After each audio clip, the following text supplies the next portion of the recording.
வைரத்தமிழ் வலையொலி நேயர்கள் அனைவருக்கும் எங்களுடைய நெஞ்சார்ந்த நன்றியை தெரிவித்துக் கொள்கின்றோம். கவிதைக்கான கருப்பொருள் எங்கே கிடைக்கிறது? எல்லா இடத்திலும் கவிதை கிடைக்கிறது. அதை நாம் பார்க்கும் பார்வையில் தான் கவிஞன் அதை கவிதையாக மாற்றுகின்றான்.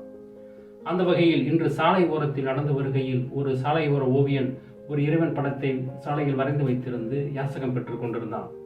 அதை பார்க்கும் பொழுது இங்கே ஒரு கவிதை நமக்காக காத்திருக்கிறது என்று தோன்றியது.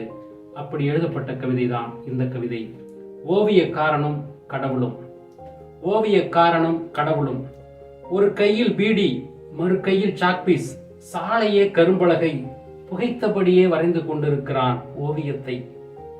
அவன் விரல்களின் வழி கடவுள் மெல்ல மெல்ல அவதாரம் எடுத்து தானே உண்டியலாகிறார். விழுந்த சில்லறைகள் கடவுளுக்கா ஓவியனுக்கா? தன்னை யாரும் வணங்காதது குறித்து வருத்தம் கடவுளுக்கு. ஓவியன் இருக்கும் வரை தாயின் அரவணைப்பை உணர்ந்த கடவுளுக்கு அவனின் பிரிவு பதற்றத்தை விளைவித்தது. வெயில் ஏற ஏற ஏற உழைப்பாளியின் வேதனையை உணரத் தொடங்கினார் கடவுள். இன்னும் எத்தனை மணி நேரம் இப்படியே படுத்து கிடப்பது? இரவு பொழுதில் தனியாக என்ன செய்வது?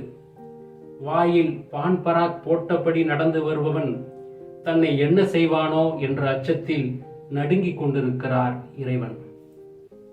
இப்படியாக நம்முடைய கவிதைக்கான கருப்பொருள் எல்லா இடத்திலும் இருக்கிறது என்பதை தெரிவித்துக் கொள்கிறோம். தொடர்ந்து நம்முடைய வைரத்தமிழ் வலையொலியை பலருக்கும் பகிருங்கள். உங்களுடைய விருப்பங்களை தெரிவிங்கள். உங்களுக்கு விருப்பமான தலைப்பில் கவிதைகளை எழுதச் சொன்னால் நாங்கள் எழுத காத்திருக்கிறோம். அனைவருக்கும் நன்றி. வணக்கம்.